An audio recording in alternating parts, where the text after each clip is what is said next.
My dear friends. ఆంధ్రప్రదేశ్లోను తెలంగాణలోను వేరు ఎగ్జామ్స్ ప్రిపేర్ అవుతున్నటువంటి విద్యార్థులందరికీ డైలీ కరెంట్ అఫైర్స్ మీకు అందరికీ స్వాగతం. ఈ రోజు అంటే 2025 ఏప్రిల్ 25వ తేదీన వేరు న్యూస్ పేపర్స్ ఉన్నటువంటి ప్రధానమైనటువంటి విశేషాలు, అంతేకాకుండా ఈ రోజు తప్పనిసరిగా గుర్తుంచుకోవాల్సినటువంటి కొన్ని డేస్ అంటే దినోత్సవాలు, వాటి యొక్క థీమ్స్ అండ్ ఏ విధమైనటువంటి ఎగ్జామినేషన్స్ లో current affairs and general studies విభాగంలో ఏ విధంగా క్వశ్చన్లు వచ్చే అవకాశం ఉంది ఈ రోజుకి సంబంధించి అనే దాని గురించి ఇప్పుడు మనం చర్చిద్దాం. ఈ రోజు ప్రధానంగా ఉన్నటువంటి విశేషాలు ఏంటి అంటే, ఈ రోజు వరల్డ్ మలేరియా డే అంటే ప్రపంచ మలేరియా దినోత్సవం 2025ని ఈ రోజు నిర్వహిస్తున్నారు. ప్రతి దినోత్సవం కూడా తప్పనిసరిగా మనం ఎగ్జామినేషన్స్ ప్రిపేర్ అవుతున్నాం అంటే ప్రతి దినోత్సవానికి సంబంధించినటువంటి థీమ్ కూడా మనం తప్పనిసరిగా గుర్తుంచుకోవాలి. అండ్ ఆ మలేరియా డే లేదా ఏదైనా డే ఉంది అని అంటే దానికి సంబంధించినటువంటి ఆబ్జెక్టివ్ కూడా మనం తప్పనిసరిగా గుర్తుంచుకోవాలి. అండ్ ఇప్పుడు మనం మలేరియా గురించి మాట్లాడుకుంటున్నాం కాబట్టి అసలు మలేరియా అనేది ఏంటి, దానికి సంబంధించినటువంటి బ్యాక్గ్రౌండ్ కూడా అంటే కలిగించేటటువంటి క్రిమి కానీ వచ్చేటటువంటి అవయవం కానీ ఇలాంటి వాటి గురించి కూడా మనం తప్పనిసరిగా గుర్తుంచుకోవాలన్నమాట. ఆ విధంగా ప్రపంచ మలేరియా దినోత్సవం 2025 గురించి ఇప్పుడు మనం మాట్లాడుకుందాం. అంతేకాకుండా ఈరోజు ఇండియా అండ్ యూరోప్ దేశాలు ఫ్రీ ట్రేడ్ అగ్రిమెంట్ మీద చర్చలు మళ్ళీ ప్రారంభించాయి. నిజానికి గతంలో 2023లోనే ఈ చర్చలు ప్రారంభమయ్యాయి, మధ్యలో ఆగిపోయాయి. కానీ ఇప్పుడు వచ్చినటువంటి అమెరికాతో వచ్చినటువంటి టారిఫ్ ప్రాబ్లమ్స్ అంటే ప్రపంచవ్యాప్తంగా వచ్చినటువంటి టారిఫ్ ప్రాబ్లమ్స్ వలన భారతదేశానికి యూరోపియన్ కంట్రీస్ కూడా అవసరం కాబట్టి ఈ ఫ్రీ ట్రేడ్ అగ్రిమెంట్ మీద చర్చలు అనేవి మళ్ళీ ప్రారంభమయ్యాయి. దాని మీద క్వశ్చన్స్ ఏ విధంగా వచ్చే అవకాశం ఉంది భవిష్యత్ ఎగ్జామినేషన్స్ లో అన్నది మనం చూసుకుందాం. అంతేకాకుండా ఈరోజు ఇస్రో యొక్క గగనయాన్ అనేది ఈ గగనయాన్లో చేసేటటువంటి అబోట్ మిషన్ 3 అనేది అతి త్వరలో మే నెలలో నిర్వహిస్తామని ఇస్రో ప్రకటించడం జరిగింది. అందులో వాట్ ఈజ్ అబోట్ మిషన్, ఈ అబోట్ మిషన్ అంటే ఏంటి, గగనయాన్లో దాని యొక్క ప్రాధాన్యత ఏంటి, వాటి గురించి కూడా మనం మాట్లాడుకుందాం. అంతేకాకుండా మన ఈ మధ్య కాలంలోనే జమ్మూ కాశ్మీర్లో ఏప్రిల్ 22వ తారీఖున జరిగినటువంటి ఉగ్రవాదుల దాడి కారణంగా భారతదేశం పాకిస్తాన్తో సమాయత్తమవడానికి అంటే అన్ని విధాలుగా దాన్ని ప్రెజరైజ్ చేయడం కోసమని ఎక్సర్సైజ్ అక్రమణ్ అనేటటువంటిది ఐఎన్ఎస్ సూరత్లో నిర్వహించడం జరిగింది. దానికి సంబంధించి ఏ విధంగా క్వశ్చన్లు వచ్చే అవకాశం ఉంది అనేది కూడా మనం మాట్లాడుకుందాం. అంతేకాకుండా మన ఇండియా యొక్క ఏదైతే ఈ మధ్యకాలంలో ఈ పహల్గాం ఉగ్రదాడి జరిగిందో దానికి ప్రతిగా మన భారతదేశం అనేది సింధు జల ఒప్పందాన్ని సస్పెండ్ చేసినటువంటి కారణంగా దానికి బదులుగా పాకిస్తాన్ సిమ్లా ఒప్పందాన్ని సస్పెండ్ చేయడం జరిగింది. ఎందుకు ఆ సిమ్లా ఒప్పందం అంటే ఏంటి, అది ఎప్పుడు కుదిరింది అనే దాని గురించి కూడా మనం తప్పనిసరిగా భవిష్యత్ ఎగ్జామినేషన్స్లో మాట్లాడుకోవాలి. అంతేకాకుండా చైనా అనేది తన స్పేస్ డే లేదా అంతరిక్ష దినోత్సవం జరుపుకుంటోంది. ఆ అంతరిక్ష దినోత్సవంలో భాగంగా సెంజు 20 మిషన్ అనే దాన్ని అంతరిక్షంలోనికి అంటే మానవ సహితమైనటువంటి అంతరిక్ష యాత్ర అయినటువంటి సెంజు 20 మిషన్ ని అంతరిక్షంలో పంపించడం జరిగింది. దానికి సంబంధించిన విశేషాలని కూడా మనం మాట్లాడుకోవాలి. అంతేకాకుండా భారతదేశంలోనే మొట్టమొదటి క్వాంటమ్ కంప్యూటింగ్ విలేజ్ ని అమరావతిలో ఏర్పాటు చేస్తున్నట్టుగా, ఇది ఓన్లీ ఆంధ్రప్రదేశ్ పాయింట్ ఆఫ్ వ్యూలోనే కాదండి, మొత్తం నేషనల్ వైడ్లో అంటే నేషనల్గా భారతదేశం మొత్తం మీదే చూసుకున్నట్లయితే మొట్టమొదటి క్వాంటమ్ కంప్యూటింగ్ విలేజ్ ని అమరావతిలో ఏర్పాటు చేస్తున్నట్టుగా ఆంధ్రప్రదేశ్ ముఖ్యమంత్రి గారు ప్రకటించడం జరిగింది. అందులో ఇది నేషనల్ ఇష్యూస్గా కూడా మనం చదువుకోవచ్చు అనమాట. ఈ విశేషాల గురించి మనం ఇప్పుడు మాట్లాడుకుందాం. మొట్టమొదటి మనం ఏం మాట్లాడుకుందాం అంటే ప్రపంచ మలేరియా దినోత్సవం 2025, ప్రపంచ మలేరియా దినోత్సవం 2025. మలేరియా మనందరికీ తెలిసిందే, మలేరియా డిసీజ్ అంటే మలేరియా జ్వరం కలుగుతూ ఉంటుంది కదండి. ఈ మలేరియా డే అంటే మలేరియా వ్యాధి మీద ప్రపంచవ్యాప్తంగా మలేరియా వ్యాధి మీద అవగాహన పెంపొందించి మలేరియా వ్యాధి పట్ల ప్రజలందరూ అవగాహన కలిగించే ఉద్దేశంతో ప్రతి సంవత్సరం కూడా ఏప్రిల్ 25న ఏప్రిల్ 25వ తేదీన ప్రపంచ మలేరియా దినోత్సవం నిర్వహిస్తూ ఉంటారన్నమాట. ప్రపంచ మలేరియా దినోత్సవం ఎప్పుడు చేస్తారండి, ఏప్రిల్ 25న చేస్తూ ఉంటారు. అయితే మనం గుర్తుంచుకోవాల్సిన ప్రధాన పాయింట్ ఏంటి అని అంటే 2025 యొక్క ప్రపంచ మలేరియా డే యొక్క థీమ్ ఏంటి, దాని థీమ్ దేనిగా గుర్తించడం జరిగింది అంటే malaria ends with us, reinvest, reimagine, reignite అనేది దీని యొక్క థీమ్ అనమాట. మీరు తెలుగులో కన్నా ఇంగ్లీష్లోనే చదువుకోవడం మంచిదండి, అందుకని నేను ఇంగ్లీష్లోనే చెప్తున్నాను. Malaria ends with us, malaria ends with us, reinvest, reimagine, reignite. ఇది మలేరియా డే 2025 యొక్క థీమ్, ఇతివృత్తం అనమాట. ఇక్కడ క్వశ్చన్ ఎలా వస్తుందంటే, ప్రపంచ మలేరియా దినోత్సవం 2025 యొక్క ఇతివృత్తం ఏమిటి, లేదా ప్రపంచ మలేరియా దినోత్సవం 2025ని ఏ ఇతివృత్తంతో నిర్వహించుకోవడం జరిగింది అని క్వశ్చన్ వస్తుంది. అది ఏంటి అంటే, malaria ends with us, reinvest, reimagine, reignite అనేది ప్రపంచ మలేరియా దినోత్సవం యొక్క ప్రధానమైనటువంటి థీమ్ అన్నమాట. అయితే ఇప్పుడు మలేరియా గురించి మనం మాట్లాడుకుంటే, ప్రపంచంలో మలేరియా అత్యధిక ఉన్నటువంటి ఖండం ఏది అని అంటే ఆఫ్రికా ఖండం. సాధారణంగా చూడండి, ఆఫ్రికా ఖండమే ఎందుకు ఉంటుంది, అక్కడ ఎక్కువ ఉష్ణోగ్రత ఉంటుంది కాబట్టి. ఎక్కువ ఉష్ణోగ్రత ఎప్పుడైతే అయిందో దానికి మధ్యవర్తి అయినటువంటి, లేదా దానికి వెక్టార్ అంటే అర్థం ఏంటంటే ఒకరి నుంచి మరొకరికి వ్యాధిని వ్యాపింపజేసేదాన్ని వెక్టార్ అని పిలుస్తారండి. వెక్టార్ ఈ మలేరియాకి వెక్టార్గా ఏది ఉంటుంది అంటే ఫిమేల్ ఎనాఫిలిస్ దోమ, ఆడ ఎనాఫిలిస్ దోమ. చూడండి, మలేరియా వ్యాధికి వెక్టార్గా అంటే ఒకరి నుంచి మరొకరికి కలిగించేటటువంటి జీవి, వ్యాప్తి చెందించేటటువంటి జీవిని వెక్టార్ అంటారు. ఆ వెక్టార్గా ఏది పనికి వస్తుందంటే ఆడ ఎనాఫిలిస్ దోమ ఉపయోగపడుతూ ఉంటుంది అనమాట. ఆ ఆడ ఎనాఫిలిస్ దోమ లేదా దోమలు ఎక్కువగా అభివృద్ధి చెందేటటువంటి ప్రదేశం ఏది అంటే అత్యధిక ఉష్ణోగ్రత ఉన్నటువంటి ప్రదేశాల్లో ఎక్కువగా దోమలు అభివృద్ధి చెందుతూ ఉంటాయి అన్నమాట. అందువలన ఆఫ్రికన్ కంట్రీస్లో ఎక్కువగా దోమలు ఉంటాయి కాబట్టి ఎక్కువగా ఈ మలేరియా వ్యాధి అనేది వ్యాపింపబడుతూ ఉంటుంది అనమాట. అసలు మలేరియా వ్యాధిని కలిగించేటటువంటి క్రిమి పేరేంటి అని అడుగుతాడు. ఆ క్రిమి పేరు ఏంటి అంటే ప్లాస్మోడియం పారాసైట్ లేదా ప్లాస్మోడియం పరాన్నజీవి. ప్లాస్మోడియం అనేటటువంటి ఒక ప్రోటోజోవన్ పరాన్నజీవి ఉంటుంది. సాధారణంగా మనం జంతువుల గురించి మనం మాట్లాడుకుంటాం. ఈ జంతువులు అంటే మొత్తం బయాలజీకి సంబంధించినటువంటి మొత్తం వీడియోస్ అన్నీ కూడా మన యాప్లో మనం పెట్టడం జరిగింది, గాంధీవం యాప్లో. మిత్రులారా, మీరు ఏపీ డిఎస్సి కానీ లేకపోతే ఏపీ కానిస్టేబుల్ ఎగ్జామినేషన్స్ కానీ లేదా ఆర్ఆర్బీ ఎగ్జామినేషన్స్ కానీ మీరు చదువుతూ ఉంటే తప్పనిసరిగా మీరు గాంధీవం GANDEEVAM గాంధీవం అనేటటువంటి మన యాప్ని ప్లేస్టోర్ నుంచి మీరు డౌన్లోడ్ చేసుకోండి.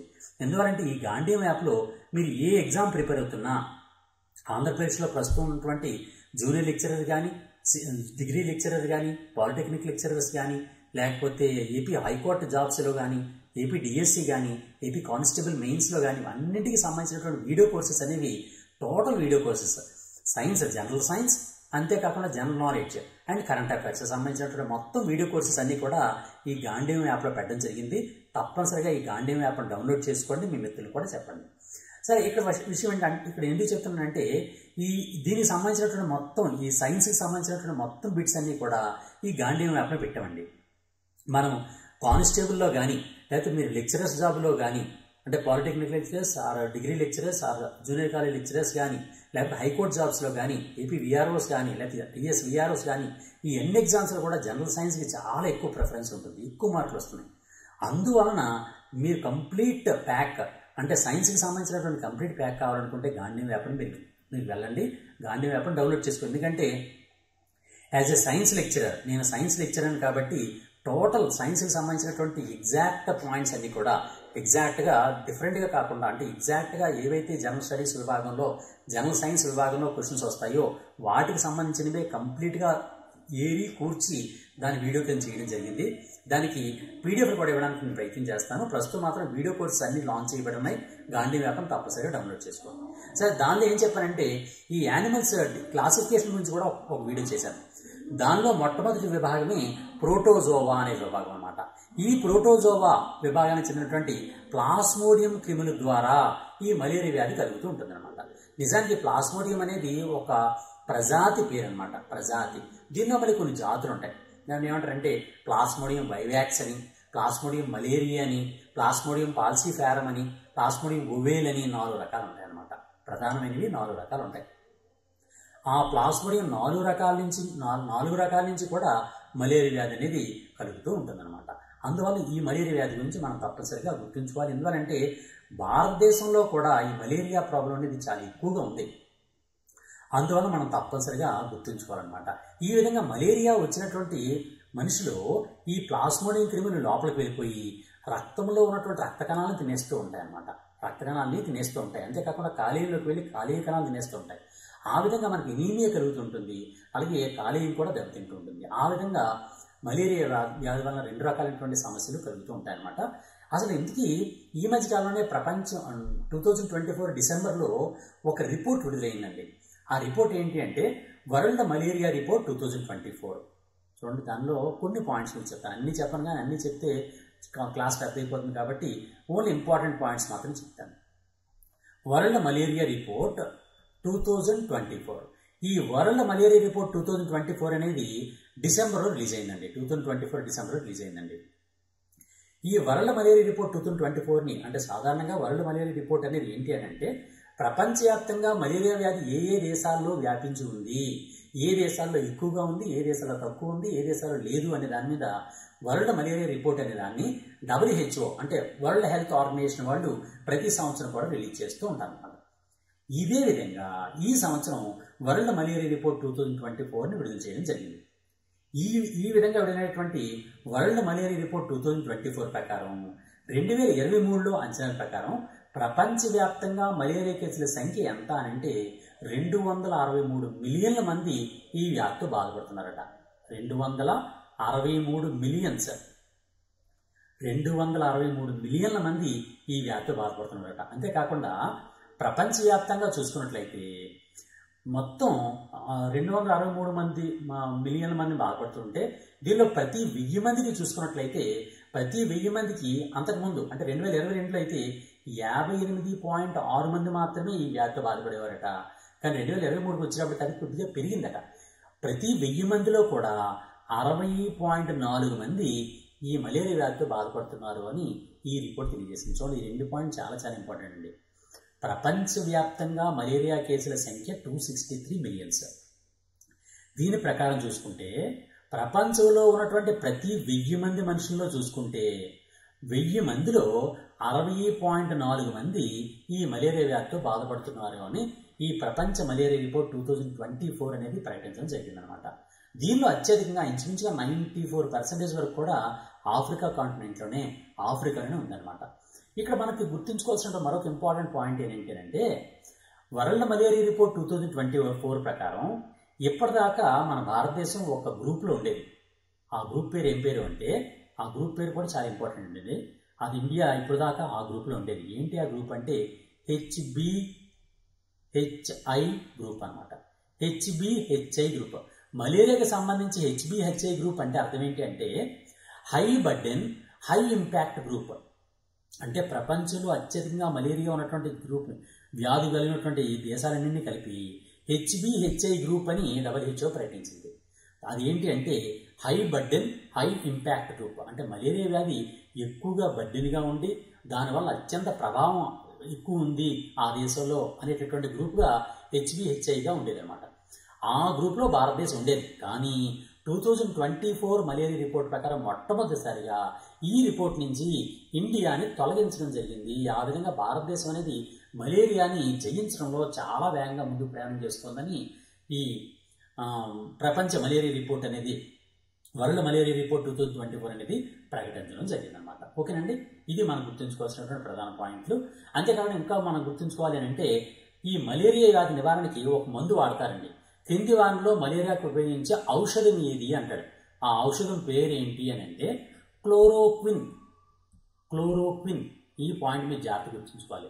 మలేరియా వ్యాధికి ఉపయోగించడానికి మలేరియాని నివారించడానికి ఉపయోగించేటటువంటి ఔషధం పేరేంటి, మందు పేరేంటి, మెడిసిన్ పేరేంటి అని అంటే క్లోరోక్విన్. ఆ క్లోరోక్విన్ అనేటువంటి పదాన్ని మాత్రం మీరు తప్పనిసరిగా గుర్తుంచుకోవాలి. అంతేకాకుండా ఇక్కడ మరొక చిన్న పాయింట్ చెప్తాను. ఏంటంటే అసలు ఈ మలేరియా అనేటటువంటి వ్యాధి ఉంది కదండి, మల్ ప్లస్ ఎయిర్. మల్ అంటే బ్యాడ్, ఎయిర్ అంటే గాలి. చిత్తడి నేలలో అంటే తేమగా ఉన్న నేల నుంచి వచ్చినటువంటి మల్ అంటే బ్యాడ్ స్మెల్ వచ్చేటటువంటి ఆ గాలి పీల్చడం ద్వారా ఈ వ్యాధి వస్తుంది అని మొట్టమొదటి భావించి దీనికి మలేరియా అని పేరు పెట్టారనమాట. అది మలేరియా పేరుకి అర్థం. కానీ ఇది చిత్రమేళ నుంచి వచ్చేటటువంటి గాలి వలన కాదు, ఒక క్రిమి వలన, ఒక దోమ వలన ఒకరి నుంచి మరొకరికి, లేదా ఒక సూక్ష్మజీవి వలన ఒకరి నుంచి ఒకరికి వస్తోంది అని మొట్టమొదటి చెప్పిన శాస్త్రవేత్త ఎవరు అంటే చార్లెస్ లావెరిన్. చార్లెస్ లావెరిన్ అనేటటువంటి సైంటిస్టు 1880లో ఈ పరిశోధన చేశాడనమాట. చార్లెస్ లావెరిన్ ఏం చెప్పాడంటే ఒక సూక్ష్మజీవి వలన మలేరియా వస్తుంది కానీ ఈ చిత్తడి నేల వల్ల వచ్చేటటువంటి వాసన వల్ల రాదు అని ఆయన మొట్టమొదటిసారిగా ప్రకటించడం జరిగిందనమాట. ఆ పాయింట్ కూడా మీరు గుర్తుంచుకోవాలి. అంతేకాకుండా దీనికిలో దోమల వలన ఒక సూక్ష్మజీవి వల్ల కలుగుతుందని చార్లెస్ లావెరిన్ చెప్పాడు. అయితే దోమ వల్లనే వ్యాప్తి చెందుతుంది, దోమ వల్ల వ్యాప్తి చెందుతుంది, ఆడ ఎనాఫిలిస్ దోమ వలన వ్యాప్తి చెందుతుంది అని మరొక సైంటిస్ట్ చెప్పాడు. ఆయన చాలా మనకు కావలసిన వాడు. ఆయన ఎవరు అంటే రోనాల్డ్ రాస్. ఎందుకు కావలసిన వాడు ఈయన అంటే రోనాల్డ్ రాస్ అని ఆయన బ్రిటిష్ డాక్టర్ అనమాట. ఈ బ్రిటిష్ డాక్టరు ఈ పరిశోధన, ఈ దోమల వలన మలేరియా వస్తుందనే పరిశోధన ఎక్కడ చేశాడు తెలుసా అండి? మన సికింద్రాబాద్లో చేశాడనమాట. సికింద్రాబాద్లో ఆయన ఒక ఆఫీసర్గా ఉన్నప్పుడు ఇక్కడ సికింద్రాబాద్లో పరిశోధన చేసి ఈ దోమల వలన ఈ మలేరియా వ్యాధి కలుగుతుంది అని తను అనౌన్స్ చేశాడు. దానివల్ల అతను నోబెల్ ప్రైజ్ కూడా వచ్చిందనమాట. అందువల్ల రోనాల్డ్ రాస్ గురించి ఎక్కువగా క్వశ్చన్లు వస్తుంటాయి అనమాట. ఓకేనండి, క్వశ్చన్ ఎలా వస్తుందండి? దోమల వలన మలేరియా వ్యాపింపబడుతుందని ప్రకటించినటువంటి మొట్టమొదటి సైంటిస్ట్ ఎవరు? Ronald Ross. రోనాల్డ్ రాస్ దోమల వల్ల మలేరియా కలుగుతుందని ఎక్కడ పరిశోధన చేశాడు? సికింద్రాబాద్లో పరిశోధన చేశాడు. ఓకే, ఈ పాయింట్ మీరు గుర్తుంచుకోండి. ఇది దోమలకు సంబంధించినటువంటి అండ్ మలేరియాకి సంబంధించినటువంటి ప్రధానమైన విషయం. అంతేకాకుండా ఈ మలేరియాకి పారద్రోవడం కోసం, అంటే మన దేశం నుంచి మలేరియా అనేది లేకుండా చేయడం కోసం మన కేంద్ర ప్రభుత్వం ఒక ప్రత్యేకమైనటువంటి కార్యక్రమం ప్రస్తుతం చేస్తోంది. దాని పేరు ఏం పేరు అంటే మేరా ఇండియా. మేరా ఇండియా అనే కార్యక్రమం దేనికి సంబంధించింది అంటే భారతదేశం నుంచి మలేరియా వ్యాధిని పోగొట్టడం కోసం చేస్తున్నటువంటి కార్యక్రమం అనమాట. దీనిలో మేరా ఇండియా అర్థం ఏంటి అంటే malaria elimination research alliance India. Malaria elimination research alliance అనే దాన్ని మేరా MERA అంటారనమాట. MERA అంటే అర్థం ఏంటండి? Malaria elimination research association India అనమాట. దాన్నే మేరా ఇండియా అంటారు. ఆ మేరా ఇండియా అనే కార్యక్రమాన్ని చేపడుతూ మన భారతదేశం నుంచి ఈ మలేరియాను పూర్తిగా నివారణ చేయాలనే ఉద్దేశంతో ప్రస్తుతం మన భారత ప్రభుత్వం అనేది ప్రణాళిక చేస్తోంది. ఈ మేరా ఇండియా కార్యక్రమం చేస్తున్నది ఎవరు అంటే ICMR వాళ్ళు చేస్తున్నారు. ICMR అంటే అర్థం ఏంటండి? Indian council of medical research. Indian council of medical research అనే దాన్ని ICMR అంటారు. ఈ విధంగా మలేరియాకి సంబంధించినటువంటి కంప్లీట్ ఇన్ఫర్మేషన్ని మనం తప్పనిసరిగా తెలుసుకొని ఉండాలండి. ప్రతి దీనిలో ఏ విధంగా క్వశ్చన్ ఇస్తారన్నది మనం ఎక్స్పెక్ట్ చేయలేం. జనరల్ సైన్స్లో క్వశ్చన్ రావచ్చు, లేకపోతే డేస్ కింద రావచ్చు, జనరల్ నాలెడ్జ్లో రావచ్చు, ఏ విధంగా రావచ్చు. కాబట్టి తప్పనిసరిగా దీనికి సంబంధించిన కంప్లీట్ ఇన్ఫర్మేషన్ మాత్రం మన దగ్గర ఉండాలన్నమాట. నెక్స్ట్ మరొక విషయంలోకి వెళ్దాం. భారతదేశం యూరోప్ల మధ్య FTA చర్చలు ప్రారంభమయ్యాయండి. FTA అంటే అర్థం ఏంటి? స్వేచ్ఛా వాణిజ్య ఒప్పందము. దీన్ని ఫ్రీ ట్రేడ్ అగ్రిమెంట్ అంటారు. Free trade agreement. ఈ ఫ్రీ ట్రేడ్ అగ్రిమెంట్ అనే దాన్ని ఫ్రీ ట్రేడ్ అగ్రిమెంట్, ఈ ఫ్రీ ట్రేడ్ అగ్రిమెంట్ని FTA అంటారు అనమాట. అంటే స్వేచ్ఛా వాణిజ్య ఒప్పందము. ఈ స్వేచ్ఛా వాణిజ్య ఒప్పందం ప్రకారం ఏం చేస్తూ ఉంటారంటే ఇండియాకి సంబంధించినటువంటి ప్రొడక్ట్స్, యూరప్కి సంబంధించినటువంటి ప్రొడక్ట్స్ మీద కూడా ట్యాక్స్ అనేది తగ్గించుకుంటారు అనమాట. రెండు దేశాలు కూడా ట్యాక్స్ అని తగ్గించుకొని భారతదేశం ఎగుమతులను యూరప్ ఎగుమతుల్ని భారతదేశానికి ఎక్కువ చేసే విధంగా ప్రోత్సహించుకుంటూ ఉంటాయి అనమాట. ఆ విధంగా చేసేటువంటి అగ్రిమెంట్ని అంటే టారిఫ్స్ చాలా మినిమం ఉంటాయి, లేకపోతే చాలా వాటికి లేకుండా ఉంటాయి అనమాట. అసలు ఇంపోర్ట్ ట్యాక్సెస్ అనేవి లేకుండా, డంపింగ్ ట్యాక్స్ కానీ ఇంపోర్ట్ ట్యాక్సెస్ కానీ లేకుండా, అంటే దిగుమతి సుంకాలు అంటారు. ఆ దిగుమతి సుంకాలు లేకుండా చేసేటువంటి అగ్రిమెంట్ని FTA అగ్రిమెంట్ అంటారు అనమాట. దాన్ని ఫ్రీ ట్రేడ్ అగ్రిమెంట్ అంటారు. దాని మీద ప్రస్తుతం చర్చలు అనేవి సాగుతున్నాయి అనమాట. దీనిలో ఏంటి అంటే ముఖ్యంగా విదేశీ పెట్టుబడిని ప్రోత్సహించడం కోసమని, అంతేకాకుండా ఎంప్లాయ్మెంట్ పెంచడం కోసమని ఈ భారతదేశం కూడా దానికి సంబంధించినటువంటి దీనిలో పాల్గొనడం జరిగిందనమాట. ఈ భారతదేశం యూరోప్ల మధ్య ఈ FTA గురించి చర్చిస్తున్నటువంటి దేశాలు ఏంటి అంటే జర్మనీ అనేది యూరోపియన్ కంట్రీస్లో ఒక దేశం, అలాగే ఫ్రాన్స్, అంతేకాకుండా నెదర్లాండ్స్ అండ్ బెల్జియం. ఈ దేశాలు ప్రధానంగా మనతో భారతదేశంతో ఫ్రీ ట్రేడ్ అగ్రిమెంట్ కూడా ప్రస్తుతం చర్చలు కొనసాగుతున్నాయి అన్నమాట. ఆ చర్చల ఫలితంగా ఏం జరుగుతుందంటే ఫార్మా రంగం, అంటే మెడిసిన్స్ ఉంటాయి కదండి, ఆ ఫార్మస్యూటికల్స్ ఫార్మా రంగం కానీ, లేకపోతే మనం వ్యాపారం చేస్తుంటాం బిజినెస్ దానిలో కానీ, లేకపోతే హ్యూమన్ రిసోర్సెస్ గురించి కానీ, అగ్రికల్చర్ గురించి కానీ, వీటి యొక్క రంగాలను మీద పరిశోధన వీటి మీద చర్చించి ఒక స్వేచ్ఛాయుతమైన వాతావరణంలో రెండు దేశాలు కూడా బెనిఫిట్ పొందే విధంగా చేసుకోవాలనే ఉద్దేశంతో ఈ చర్చలు అనేవి సాగుతున్నాయి. దీనికి సంబంధించిన రెండో విషయం. నెక్స్ట్ మూడో విషయం చూడండి. అదేంటంటే ఈరోజు ఇస్రో గగనయాన్ గురించి, గగనయాన్లో చేపట్టేటటువంటి ఎబోట్ మిషన్ 3 గురించి ఒక ప్రకటన చేసింది. అదేంటి అంటే ఈ 2025 మేలోనే అబోట్ మిషన్ అనే దాన్ని ప్రకటిస్తాము, అబోట్ మిషన్ని నిర్వహిస్తాము అని ప్రకటించడం జరిగిందనమాట. ఇందుకే గగనయాన్ మిషన్ అంటే ఏంటి అని క్వశ్చన్ రావచ్చండి. గగనయాన్ నేను అనుకోవడం ఏంటంటే మీ అందరూ బాగానే చదివి ఉంటారు అనుకుంటున్నాను. గగనయాన్, చంద్రయాన్, మంగళయాన్, శుక్రయాన్ ఇవన్నీ ఆల్రెడీ చదివిసే ఉంటారు అనుకుంటున్నాను. కానీ నేను జస్ట్ నార్మల్గా చెప్తాను అనమాట. గగనయాన్ అనేది ఏంటి అంటే భారతదేశం యొక్క మొట్టమొదటి మానవ సహితమైనటువంటి అంతరిక్ష యాత్రనే.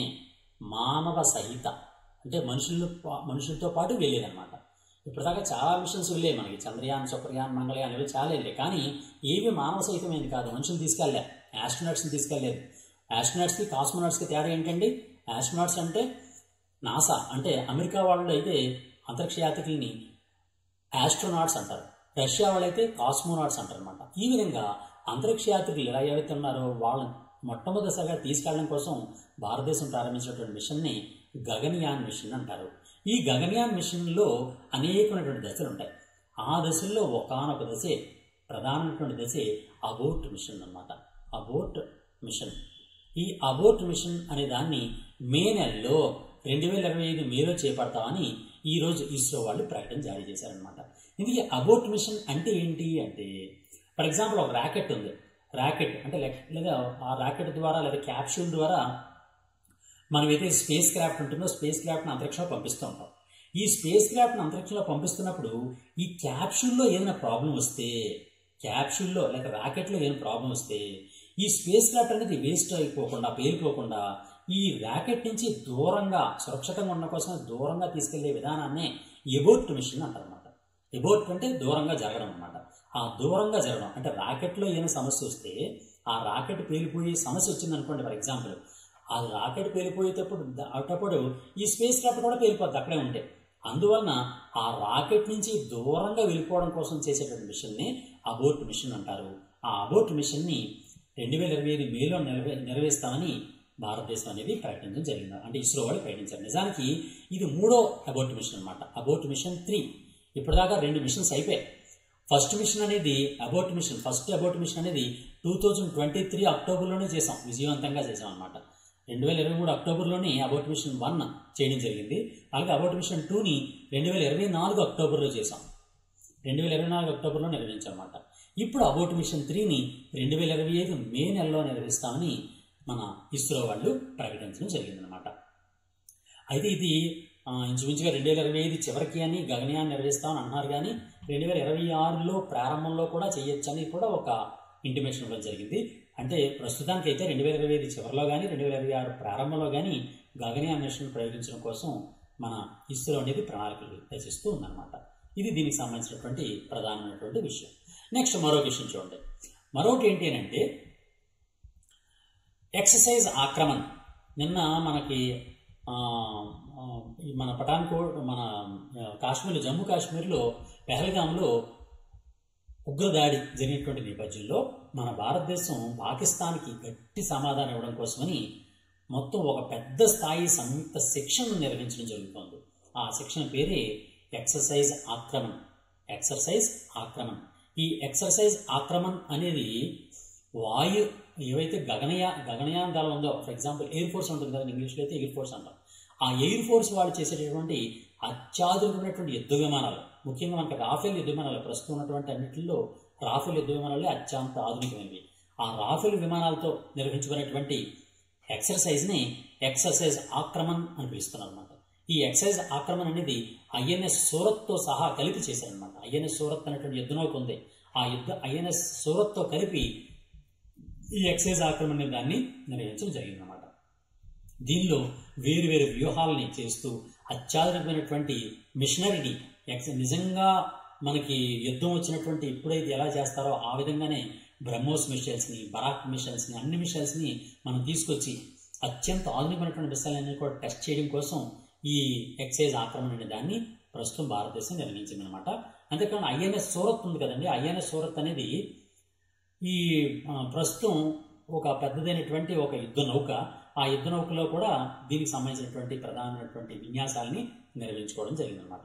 మనకి గుర్తుంచుకోవాల్సిన ప్రధాన పాయింట్ ఏంటంటే ఎక్సర్సైజ్ ఆక్రమణ అనేది దేనికి సంబంధించింది, ఏ విధంగా చేశారు, ఎవరు చేశారు అనే దాని గురించి మాత్రమే మనం మాట్లాడుకోవాలన్నమాట.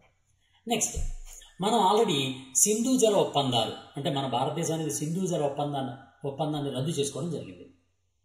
రద్దు చేయలేదనుకోండి, సస్పెండ్ చేసింది. అంటే ఏకపక్షంగా రద్దు చేయడానికి కొంచెం టైం పడుతుంది కాబట్టి ప్రస్తుతం సస్పెండ్ చేయడం జరిగింది. ఆ సస్పెండ్ చేసినటువంటి నేపథ్యంలో పాకిస్తాన్ ఏం చేసిందంటే తను సిమ్లా ఒప్పందాన్ని భారతదేశానికి ఇండియాకి జరిగినటువంటి పాకిస్తాన్కి ఇండియాకి జరిగినటువంటి ఈ సిమ్లా ఒప్పందాన్ని మేము కూడా సస్పెండ్ చేస్తున్నామని మేకపోతే గాంభీర్యాన్ని ప్రకటించిందనమాట. అసలు ఏంటి ఈ సిమ్లా ఒప్పందం అనేది ఒక్కసారి మనం మాట్లాడుకుందాం. సిమ్లా ఒప్పందం అనేది ఏంటంటే ఇండియా అండ్ పాకిస్తాన్ ఈ రెండు దేశాలు కూడా తమ శాంతిని నెలకొల్పుకోవాలి. రెండు దేశాలు కూడా 1971లో భారతదేశం పాకిస్తాన్ యుద్ధం వచ్చింది. ఆ యుద్ధంలో పాకిస్తాన్ పూర్తిగా మనకి కాళ్ళ కిందకు వచ్చి ఇంచుమించుగా 90,000 మంది సైనికులు అనేవాళ్ళు మన దేశానికి చిక్కుపోయారు. మన దేశం అనేది వాళ్ళందరినీ అదుపులోకి తీసుకుంది. 91,000 మంది పాకిస్తాన్ సైనికులందరూ కూడా మనకి లొంగిపోయారు. అలాంటి పరిస్థితుల్లో పూర్తిగా లొంగిపోయినటువంటి ఆ పాకిస్తాన్ని కాలు కింద పెట్టి తొక్కేయడం కోసమని అలా అవకాశం వచ్చింది. కానీ సమానమైనటువంటి హోదాను కల్పిస్తూ ఒక ప్రత్యేకమైనటువంటి ఒప్పందానికి భారతదేశం రావడం జరిగిందనమాట. నిజానికి ఆ ఒప్పందం పాకిస్తాన్కే మంచిది, కాకపోతే రెండింటికి శాంతి వస్తుంది కదా, మనకి తలనొప్పి లేకుండా ఉంటుందని భారతదేశం కూడా దానికి ఎగ్రీ అయిందనమాట. ఆ టైంలో ఈ సిమ్లా ఒప్పందం మీద చర్చించినటువంటి లేదా సంతకాలు పెట్టినటువంటి భారతదేశం పాకిస్తాన్ చెందినటువంటి నాయకులు ఎవరు అంటే మన భారత ప్రధాని ఇందిరాగాంధీ గారు, మన భారత ప్రధాని ఇందిరాగాంధీ గారు, అలాగే పాకిస్తాన్ అధ్యక్షుడైనటువంటి జుల్ఫికర్ ఆలీ భుట్టో,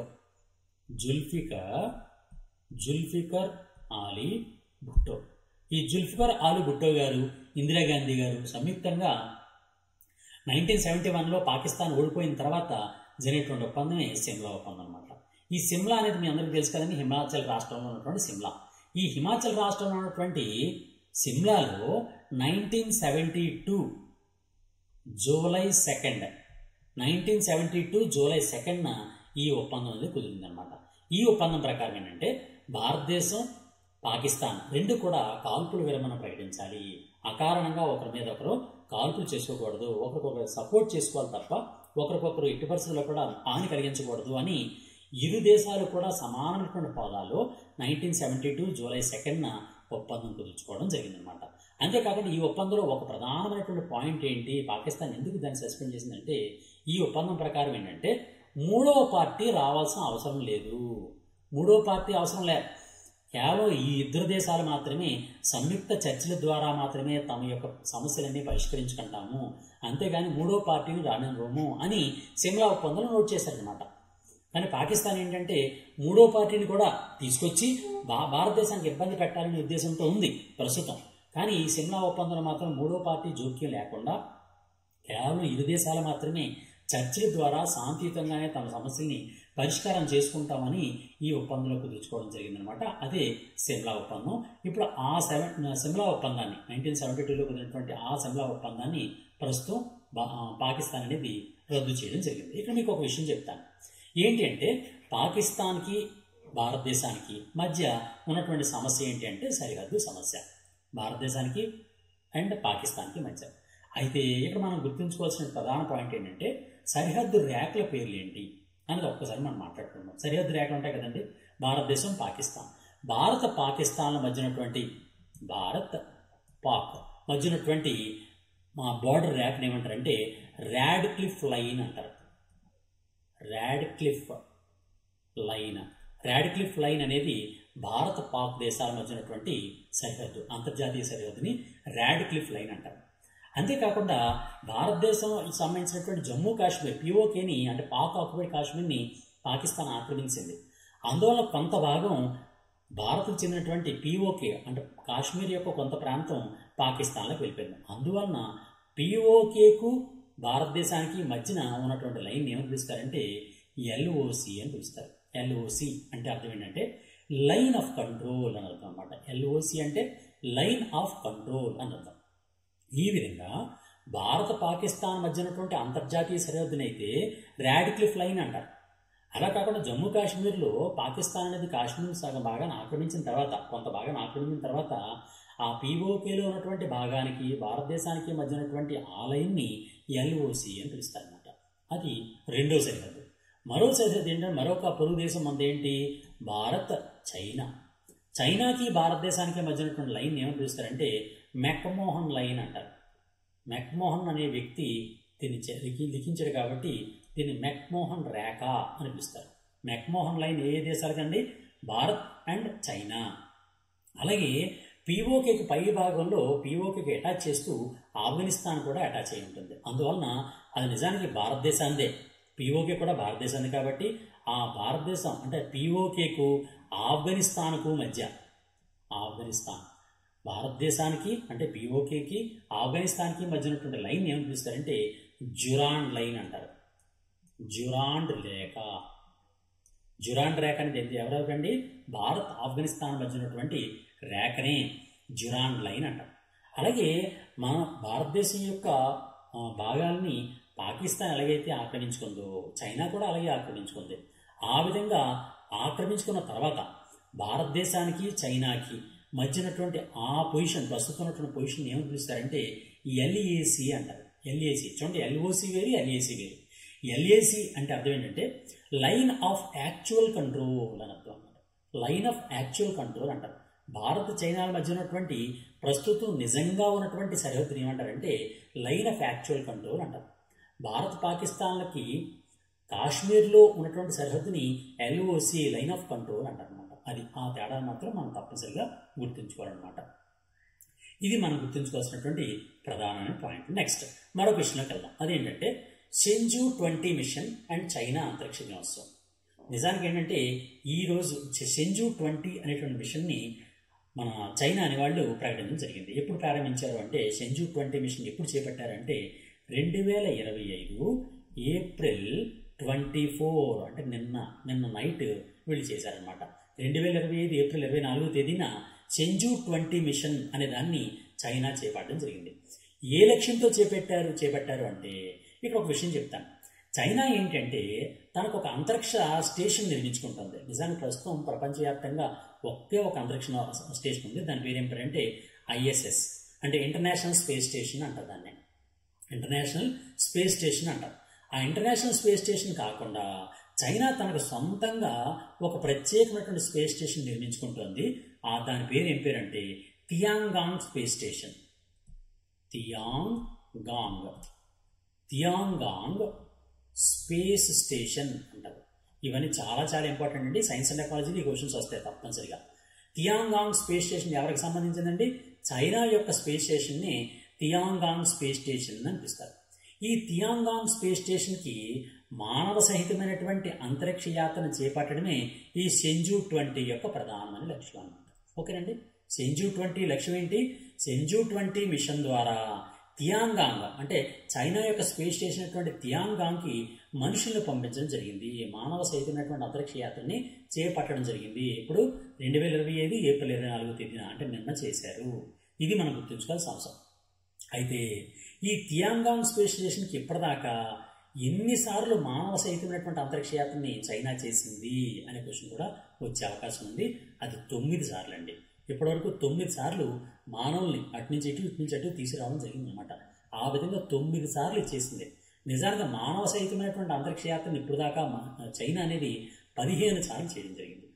అంతరిక్షంలోకి మానవ సహితమైనటువంటి అంతరిక్ష యాత్రని 15 సార్లు ఇప్పుడు దాకా చేసింది. దానిలో తియాంగాంగ్ స్టేషన్కి 9 సార్లు చేసింది అనమాట. ఇది మనం గుర్తుంచుకోవాల్సినటువంటి ప్రధానమైనటువంటి పాయింట్ అనమాట. అయితే ఇక్కడ మరొక విషయం ఏంటి అంటే చైనా యొక్క అంతరిక్ష దినోత్సవం సందర్భంగా ఈ యాత్రను చేపట్టడం జరిగిందనమాట.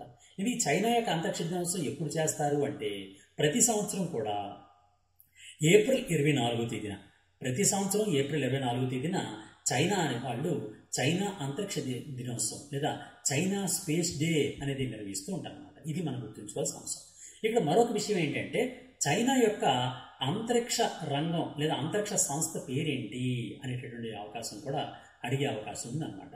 చైనా యొక్క అంతరిక్ష సంస్థ యొక్క పేరు, ఆ చైనా అంతరిక్ష సంస్థ యొక్క పేరు ఏంటి అంటే CNSA అంట. CNSA. ఈ CNSA అనే దాన్ని చైనా స్పేస్ ఏజెన్సీ అనమాట. చైనా స్పేస్ ఏజెన్సీ లేదా CNSA అని అంటారు. ఈ CNSA లేదా చైనా స్పేస్ ఏజెన్సీ అనేది చైనా దేశం యొక్క అంతరిక్ష సంస్థ అనమాట. ఇది మనం గుర్తుంచుకోవాల్సినటువంటి ఈ అంశానికి సంబంధించిన ప్రధానమైనటువంటి కరెంట్ అఫైర్స్ అండ్ దానికి అనుబంధంగా ఉన్నటువంటి జనరల్ స్టడీస్ అంశాలు. నెక్స్ట్ మరొకటి చూద్దాం. భారతదేశం యొక్క మొట్టమొదటి క్వాంటమ్ కంప్యూటింగ్ విలేజ్.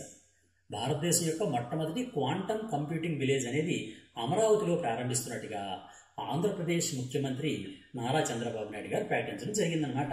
అంతేకాకుండా అనేక కంపెనీస్తో, అంతర్జాతీయ సంస్థలతో కూడా ఈయన ఒప్పందం చేసుకోవడం కోసం ప్రయత్నం చేస్తున్నారు. చాలా వరకు సక్సెస్ కూడా అయ్యారనమాట. అందువలన ఇది భారతదేశంలోనే మొట్టమొదటి క్వాంటమ్ కంప్యూటింగ్ విలేజ్ ప్రారంభమైనట్టుగా ప్రకటించుకోవడం జరిగిందనమాట. అందువల్ల ఇది మనకి ఇంపార్టెంట్. క్వశ్చన్ ఎలా వస్తుందంటే భారతదేశం యొక్క మొట్టమొదటి క్వాంటమ్ కంప్యూటింగ్ విలేజ్గా ఇటీవల ఏది నిలిచింది అని అంటే అమరావతి. ఆంధ్రప్రదేశ్ రాజధాని అమరావతి. అమరావతి అనేది భారతదేశంలో మొట్టమొదటి క్వాంటమ్ కంప్యూటింగ్ విలేజ్గా నిలిచిందనమాట. అయితే ఈ క్వాంటమ్ కంప్యూటింగ్ విలేజ్ని అమరావతిలో స్థాపించడం కోసమని భారత ప్రభుత్వం, ఆంధ్రప్రదేశ్ ప్రభుత్వం అనేది ఐబిఎం సంస్థతోని, అలాగే TCS అంటే టాటా కన్సల్టెన్సీ సంస్థతోని, అలాగే LNT అంటే లార్సన్ అండ్ టూబ్రో సంస్థతోని ఈ 3 సంస్థలతో కలిపి ఒప్పందం చేసుకోవడం జరిగింది. ఈ 3 సంస్థలు సంయుక్తంగా కంబైన్డ్గా ఈ క్వాంటమ్ కంప్యూటింగ్ విలేజ్ని డెవలప్ చేస్తున్నాయి అనమాట. ఈ క్వాంటమ్ కంప్యూటింగ్ విలేజ్ని అమరావతిలో ఏ సంస్థ డెవలప్ చేస్తున్నాయండి? IBM సంస్థ, TCS టాటా కన్సల్టెన్సీ సంస్థ, LNT అంటే లార్సన్ అండ్ టూబ్రో సంస్థ. ఈ 3 కలిపి దీనికి సంబంధించినటువంటి అత్యాధునికమైనటువంటి అంటే ఆధునికమైనటువంటి క్వాంటమ్ కంప్యూటింగ్ వ్యవస్థలను కానీ, అంతేకాకుండా LNT ఏం చేస్తుందంటే డిజైన్ చేసినటువంటి ఐకానిక్ బిల్డింగ్స్ కానీ, అలాగే ప్రత్యేకమైనటువంటి డేటా సెంటర్స్ని కానీ వీటన్నింటినీ అభివృద్ధి పరచడం కోసం ఇంచుమించుగా 50 ఎకరాల విస్తీర్ణంలో దీన్ని అభివృద్ధి పరచడం కోసం ప్రస్తుతం స్టార్ట్ అయిందనమాట. ప్రోగ్రామ్ స్టార్ట్ అయిందనమాట. అయితే ఇక్కడ ఒక చిన్న విషయం చెప్తాను. ఈ క్వాంటమ్ కంప్యూటర్కి నార్మల్ కంప్యూటింగ్కి తేడా ఏంటి? కంప్యూటర్ అంటే వేగవంతంగా మ్యాథమెటికల్ ఆపరేషన్స్ చేసేదాన్ని కంప్యూటర్ అంటారు. కంప్యూటేషన్స్ చేసేది కంప్యూటర్ అనమాట. అంటే వేగవంతంగా లెక్కలను చేసేది, కంప్యూటేషన్స్ చేసేదాన్ని కంప్యూటర్ అంటారు. కంప్యూటర్ అనేది సాధారణంగా ద్విసంఖ్యామానం ఆధారంగా పనిచేస్తూ ఉంటుంది. ద్విసంఖ్యామానం అంటే సాధారణంగా 0 and 1 ఈ 2 నెంబర్లతో మాత్రమే కంప్యూటర్ పనిచేస్తూ ఉంటుంది. కంప్యూటర్కి మెకానికల్ లాంగ్వేజ్ ఉంటుంది. ఆ మెకానికల్ లాంగ్వేజ్ అనేది 0 and 1 అని రెండింటితో మాత్రమే అది పనిచేస్తూ ఉంటుంది అనమాట. ఆ విధంగా 0 and 1తో కలిపినటువంటి వాటిని ఏమంటారంటే 0 and 1 ఏమని పిలుస్తారంటే బిట్ అంటారు. ఒక బిట్ అంటే 0 లేదా 1. ఏదైనా ఒక అక్షరాన్ని సూచించాలంటే 001 లేదా 010 లేదా 100 0010 ఇలా 0తోని 1తో మాత్రమే ఆ అక్షరాన్ని సూచించేటటువంటి అవకాశం అనేది ద్విసంఖ్యామానంలో ఉంటుంది. వాటిని మనం ఏమంటామంటే బిట్ అంటాం అనమాట. బిట్ అంటే అది చాలాసార్లు ఎగ్జామ్స్లో అడిగాడంటే అందుకని దీన్ని వివరిస్తున్నాను. అయితే ఇలాంటివి 8 బిట్లు కలిస్తే 8 బిట్లు కలిస్తే దాన్ని ఏమంటారంటే బైట్ అంటారు. ఒక బైట్ అంటే 8 బిట్లను కలిపి ఒక బైట్ అంటారు. జాగ్రత్తగా గుర్తుంచుకోండి. ఒక బిట్ అంటే 0 లేదా 1 కలిపి ఒక బిట్ అంటాం. ఇక్కడ క్లియర్గా నోట్ చేస్తానండి. బిట్ అంటే అర్థం ఏంటంటే మనకి తెలుసు కదండి, 0 and 1. 0 and 1 కలిపి బిట్ అంటాం. 0 and 1 బిట్ అంటాం. అలాగే బైట్ అంటే ఏంటండి? బైట్ అంటే 8 బిట్లు కలిపి 8 బిట్లు కలిపి ఒక బైట్ అంటాం. ఓకే. అలాగే దాని తర్వాత కొంచెం పెద్ద ఏంటంటే 1 కిలోబైట్. దాన్ని మనం సాధారణంగా ఏం పిలుస్తాం? 1 KB అంటాం. 1 KB అంటే కిలోబైట్. 1 కిలోబైట్ అంటే అర్థం ఏంటంటే 1024 బైట్స్. 1024 బైట్స్ని కలిపి ఒక కిలోబైట్ అంటాం. కిలో అంటే సాధారణంగా 1000 అనుకుంటాం, కానీ ఇక్కడ ఈ భాషలో మాత్రం 1024 బైట్స్ని కలిపి ఒక కిలోబైట్ అంటాం అనమాట. కిలోబైట్ కన్నా పెద్దది ఏంటి అంటే మెగాబైట్. 1 మెగాబైట్ దాన్ని MB అంటారు. MB అంటే మెగాబైట్ అని అర్థం. మెగాబైట్ అంటే అర్థం ఏంటంటే 1024 1024 కిలోబైట్స్ని కలిపి 1 మెగాబైట్ అంటారు. ఇక్కడ మనకి క్లియర్గా రాస్తానండి. ఇది చాలా చాలా ఇంపార్టెంట్. మీరు ఏ ఎగ్జామ్ ప్రిపేర్ అవుతున్నా దీని మీద క్వశ్చన్స్ అనేవి తప్పనిసరిగా వచ్చి తీరుతాయండి. మీకు ఒక్కసారి క్లారిటీగా చెప్తాను చూడండి. ఫర్ ఎగ్జాంపుల్ ఒక బిట్ అంటే మనందరికీ తెలుసు కదండి. బిట్ ఫస్ట్ నేను ఏం చెప్తానంటే బిట్ అంటే అర్థం ఏంటి? 0 and 1. ఈ 0 and 1 కలిపి ఒక బిట్ అంటారు. నెక్స్ట్ ఇది బైట్ అంటే అర్థం ఏంటి? 8 బిట్స్ని కలిపి ఒక బైట్ అంటారు. దాని తర్వాత పెద్దది 1 కిలోబైట్, 1 KB. 1 KB అంటే అర్థం ఏంటంటే 1024 బైట్స్. 1024 బైట్స్ని కలిపి 1 కిలోబైట్ అంటారు. అలాగే దానికన్నా పెద్ద ఏమంటారంటే 1 మెగాబైట్ అంటారు. అంటే 1 MB అంటారు. 1 MBలో 1024 కిలోబైట్స్ ఉంటాయి. దానికన్నా పెద్దది 1 గిగాబైట్ అంటే 1 GB. మనం వాడతాం కదా పదాలు, మనం ఫోన్ సంబంధించినటువంటి వాడుతుంటాం. 1 GB అంటే 1 గిగాబైట్. 1 గిగాబైట్ అంటే అర్థం ఏంటి అంటే 1024 మెగాబైట్స్ని కలిపి 1 గిగాబైట్ అంటారు. దాని తర్వాత ఇంకా పెద్దది ఏంటంటే 1 టెరాబైట్, 1 TB. 1 TB అంటే అర్థం ఏంటంటే 1 టెరాబైట్ అంటే అర్థం ఏంటంటే 1024 గిగాబైట్లు కలిపి 1 టెరాబైట్ అంటారు. దానికన్నా పెద్ద ఏంటంటే 1 పెటాబైట్, PB, పెటాబైట్ అంటే 1024 టెరాబైట్స్ని కలిపి 1 పెటాబైట్ అంటారు. దానికన్నా పెద్దది ఏంటంటే 1 EB. EB అంటే ఏంటంటే ఎగ్జాబైట్ అంటారనమాట. ఎగ్జాబైట్ అంటే అర్థం ఏంటంటే 1024 పెటాబైట్స్ని కలిపి 1 ఎగ్జాబైట్ అంటారు. దానికన్నా పెద్దది ఏంటి అంటే సాధారణంగా 1 ZB అంటారు. 1 ZB అంటే అర్థం ఏంటంటే జొటాబైట్.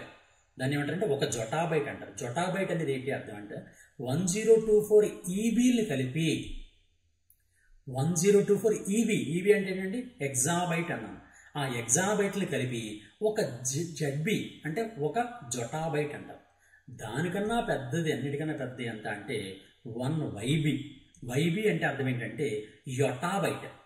YB అంటే యొట్టా, మీకు ఈ పదం విని ఉండరండి. యొటాబైట్ అనమాట. యొటాబైట్, YOTTA. 1 యొటాబైట్ అంటే అర్థం ఏంటంటే 1024 జెటాబైట్స్. ఓకేనండి. ఈ పాయింట్స్ మాత్రం చాలా జాగ్రత్తగా తెలుసుకోండి. మీకు కంప్యూటింగ్ అని అంటే డెఫినెట్గా దీని మీద క్వశ్చన్స్ వచ్చి తీరుతాయి. ఈ మధ్యకాలంలో ప్రతి ఎగ్జామ్లో కూడా మీరు ఏపీ డిఎస్సి చదువుతున్నా, కానిస్టేబుల్ చదువుతున్నా, లేకపోతే ఆర్ఆర్బీ చదువుతున్నా, హైకోర్టు ఎగ్జామ్ చదువుతున్నా తప్పనిసరిగా మీరు కంప్యూటర్ వాడాలి. కాబట్టి కంప్యూటర్ సంబంధించినటువంటి ఈ పదాలు మాత్రం మీరు తప్పనిసరిగా గుర్తుంచుకోండి. ఒక్కసారి జాగ్రత్తగా ఇది ఏదైతే నేను చెప్తున్నానో ఆ పాయింట్స్ జాగ్రత్తగా గుర్తుంచుకోండి. 1 బిట్ అంటే 0 and 1 కలిపి బిట్ అంటారు. 8 బిట్లు కలిపి 1 బైట్ అంటారు. 1024 బైట్లు కలిపి 1 కిలోబైట్ అంటారు. 1024 కిలోబైట్లు కలిపి 1 మెగాబైట్ అంటారు. 1024 మెగాబైట్లు కలిపి 1 గిగాబైట్ అంటారు. 1024 గిగాబైట్లు కలిపి 1 టెరాబైట్ అంటారు.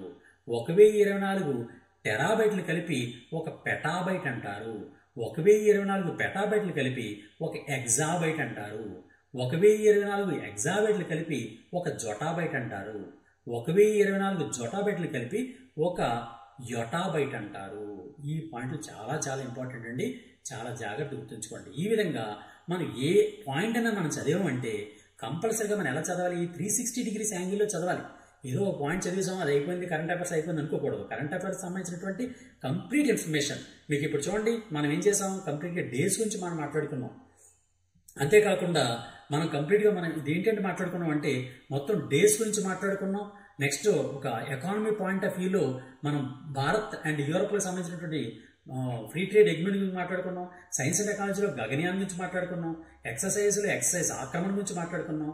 అలాగే అగ్రిమెంట్స్లో పాకిస్తాన్ సస్పెండ్ చేసినటువంటి సిమ్లా ఒప్పందం గురించి మాట్లాడుకున్నాం. సైన్స్ అండ్ టెక్నాలజీలో చైనా యొక్క అంతరిక్ష దినోత్సవం గురించి మాట్లాడుకున్నాం. సెంజో 20 మిషన్ గురించి మాట్లాడుకున్నాం. అలాగే క్వాంటమ్ కంప్యూటింగ్ గురించి మాట్లాడుకున్నాం. ఇలా ఇవన్నిటి గురించి మాట్లాడుకున్నాం. ఇక్కడ మీకు విషయం ఏంటంటే వీటన్ని బిట్స్ బైట్స్ అంటున్నాం కదండి. క్వాంటమ్ కంప్యూటర్లో దాన్ని ఏమంటారంటే క్యూబిట్స్ అంటారు అనమాట. క్యూబిట్స్. ఈ క్యూబిట్స్లో ఏంటంటే 0, 1 కాకుండా సంయుక్తంగా కలిసి ఉంటాయి అన్నమాట. దాన్ని క్యూబిట్స్ అంటారు. ఆ క్యూబిట్స్తో కలిపి ఉన్న దాన్ని క్వాంటమ్ కంప్యూటింగ్ అంటారు అనమాట. ఆ విధంగా మొత్తం ఇంపార్టెంట్ అయినటువంటి ప్రధానమైన విశేషాలన్నీ కూడా మనం ఈరోజు మాట్లాడుకోవడం జరిగింది. ఈ విధంగా ప్రతిరోజు మీరు చదివితే హయ్యెస్ట్ మార్కులు వచ్చి తీరుతాయి. ఎట్టి పరిస్థితుల్లో మిస్ అవ్వడానికి వీల్లేదు. అందువల్ల మనం ఏకలవే చదువుతున్నటువంటి విద్యార్థి అందరికీ కూడా మ్యాక్సిమం ఎక్కువ మార్కులు రావడానికి కారణం ఏంటి అంటే మనం మొత్తం ఒక క్యుములేటివ్ పాయింట్గా చదువుతూ ఉంటాం. ప్రతి విషయాన్ని కూడా పూర్తిగా మనం చదువుతాం కాబట్టి 360 డిగ్రీస్ యాంగిల్లో మనం చదువుతాం కాబట్టి మనకి డెఫినెట్గా polity, science and technology, current affairs, arithmetic అంటే జోగ్రఫీ మొత్తం అన్ని విషయాలు కూడా కరెంట్ రిలేటెడ్ సంబంధించినటువంటి అన్ని విషయాలు కూడా మనకి కవర్ చేస్తుంటాం కాబట్టి మనకి హైయెస్ట్ మార్కులు వస్తాయి. ఈ విధంగా కవర్ చేస్తూ మన గాంధీవం యాప్లో మనం కంప్లీట్ కోర్సెస్ని పెట్టడం జరిగింది. మీరు ఏ ఎగ్జామ్ ప్రిపేర్ అవుతున్నా సరే దానికి సంబంధించినటువంటి కంప్లీట్ ప్యాకేజ్ని దానిలో పెట్టడం జరిగింది. చాలా మినిమం కాస్ట్తో, చాలా చాలా చాలా మినిమం కాస్ట్తో మనం పెట్టడం జరిగింది. మిగిలిన వాళ్ళకి పోల్చుకుంటే చాలా చాలా మినిమం కాస్ట్తో పెట్టాం.